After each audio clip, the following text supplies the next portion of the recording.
अपने शिष्य को कि जाओ उत्तम भोजन के लिए सबसे पहले क्या लाना है? पहले नियामत लकड़ी लाना। लकड़ी जाओ ले आओ। लेकिन जंगल झाड़ के पास नहीं जाना है। तब जब जंगल झाड़ के पास नहीं जाएंगे तो क्या होगा? गीली सूखी कहीं मिली होगी तो ले लेंगे, तो नहीं, ना सूखी ही चाहिए ना गीली चाहिए। गीली भी नहीं चाहिए और सूखी भी नहीं चाहिए। जंगल के पास भी नहीं जाना है और कोई झाड़ हो वहां पर भी नहीं जाना है। अजीब सी बात। लोग सुनते हैं और कहते हैं कि अरे समझ में नहीं आता है, इसका ना धातु है, ना प्रत्यय है, ना कोई अलंकार है, और पता नहीं किस भाषा का ये शब्द का संचार है। ये समझ में नहीं आता है किधर से अर्थ करे तो किधर से करें। कबीर साहब उल्टवासी कहकर, जिस समय कबीर साहब का जमाना था उस समय जगह जगह शास्त्रार्थ हुआ करता था, और उस शास्त्रार्थ में सत्संग नहीं, शास्त्रार्थ को बदल कर सदगुरु कबीर साहब ने कहा कि यही है सत्संग। शास्त्रार्थ से एक हार एक जीत, किसी की जीत हो जाती थी, किसी की हार हो जाती थी। हारा हुआ व्यक्ति जाके जल में डूब मरता था, नहीं तो जीभ काट लेता था। और वो आदमी समाज में मुंह दिखाने लायक नहीं रहता था, क्योंकि इतने उसके अफवाह प्रचार किया कर देते थे।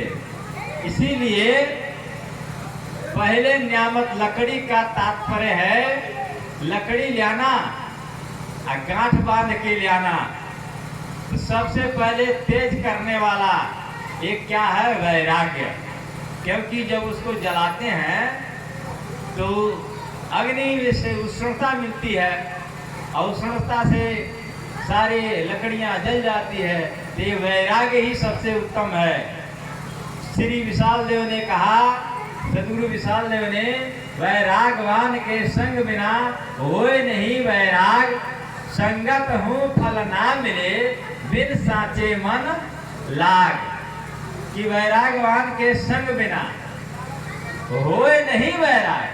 वैराग नहीं होता है बिना वैरागियों की संगत किए। और इतना ही नहीं, बहुत लोग तो वैरागियों की संगत करते हैं, लेकिन वैरागवान के संगत करते हैं, पूर्ण लाभ क्यों नहीं मिलता है? कहते हैं कि बिन साचे मन लाग, सही दिल से आदमी नहीं लगता है। तो इसलिए सही दिल से लगना सबसे बड़ी भक्ति का असली पहचान है। इसीलिए, और दूसरी नियामत जल ले आना। उसके बाद जल ले आना है, लेकिन कमंडल में नदी नाला के पास भी नहीं जाना है। क्योंकि आप नदी के पास नहीं जाएंगे, नाला के पास नहीं जाएंगे। और ये सब कहने का तात्पर्य जानते हैं क्या है? जैसे नदियों के किनारे जल सैनी हो जाते हैं, जल ठंडी के मौसम में एक से एक महात्मा है, आप महाकुंभ में जाकर देखेंगे, नंग धड़ंग बैठे हैं नदी के किनारे। वो सोचते हैं कि यहीं से जाके तर जाएंगे। कबीर साहब उस समय इन्होंने कहा कि नदी नाला छाड़ देना है,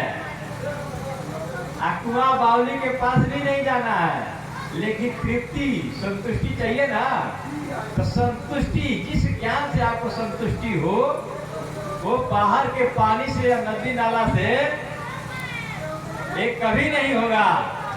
देह सुखाए पिंजर करे, धरे रेन दिन ध्यान, तुलसी मिटे न वासना, बिना विचारे ज्ञान। लोग शरीर मिला है हाथ के लिए, हाथ मिला है सेवा करने के लिए, लेकिन ये हाथ को ऊपर किए बरसों करते करते हाथ जो है एकदम, उसको बाहु कहते हैं, सूख जाती है। हाथ सूख जाती है, उसमें रक्त का संचार खत्म हो जाता है। लोग कहते हैं कि बहुत बड़े तपस्वी हैं, लेकिन देखिए शरीर मिला था, देह मिला था, हरि भजन करो, द्रव्य मिला कुछ दे, अब भक्ति बड़ी उपकार की करीब जीवन का फल ले, ये हुआ था। लेकिन उन्होंने आदमी इतना नहीं कर पाया, इसीलिए संतुष्टि चाहिए। और तीसरा है आटा। देखो शिष्य जाओ, आटा ले आना है, लेकिन गांव नगर के पास भी नहीं जाना है, अब कुटाना पिसाना भी नहीं है। ये क्या है? ये अटल पद। ये अटल पद गुरु के ज्ञान पर अटल हो जाना, यही आटा है। और चौथी है कलियां। कलियां कहते हैं कल्याण को। ऐसे अवधी भाषा में और उधर इलाहाबाद के क्षेत्रों में उधर में कलियां खाते हैं मांस को। तो कलियां लाना, लेकिन जिंदा मुर्दा छाड़ देना है, जिंदा मुर्दा भी छाड़ना है, हमुआ दिया न, जीव जंतु छोड़ देना है, किसी भी जीव जंतु के पास नहीं जाना है।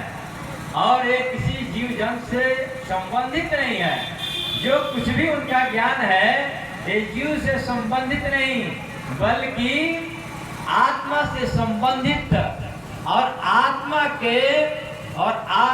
के सदगुरु कबीर देव जो हैं, आत्मा के केंद्र में रखते हैं और उसके परिधि में ही आपको घुमाते हैं।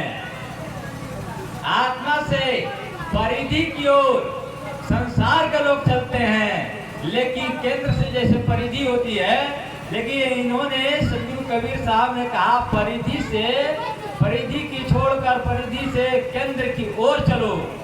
तो केंद्र की ओर चलने की जो प्रक्रिया है वो मछलियों में भी है। वो मछलियां सोचती हैं कि जहां से इतना जल आता है वो हमारा मेन केंद्र होगा, ये तो परिधि है। इसीलिए वो जहां से जल आता है उसके जल के धारा के विपरीत चलती हैं। लेकिन आगे अगर ऊपर से पानी नीचे गिरता है तो उछाल कर सोचती है कि उधर चले जाए, लेकिन इधर छटका लगाया रहता है आदमी, तो इधर चला जाता है, अब गाल के गाल में, केंद्र से नहीं केंद्र में जा पाता है। इसीलिए हमें इसका ज्ञान होना चाहिए। तो यह है कल्याण पद। सदगुरु कबीर साहब कहते हैं जो इसका हाथ लगाता है वही हमारा सबसे सच्चा भक्त है, ज्ञानी है, पुरुष है। और जो इसका अर्थ नहीं लगा पाए, अर्थ के साथ साथ चरितार्थ भी हो जीवन में, तभी आपका जीवन धन्य हो सकता है। अब आइए हमारे समक्ष छत्तीसगढ़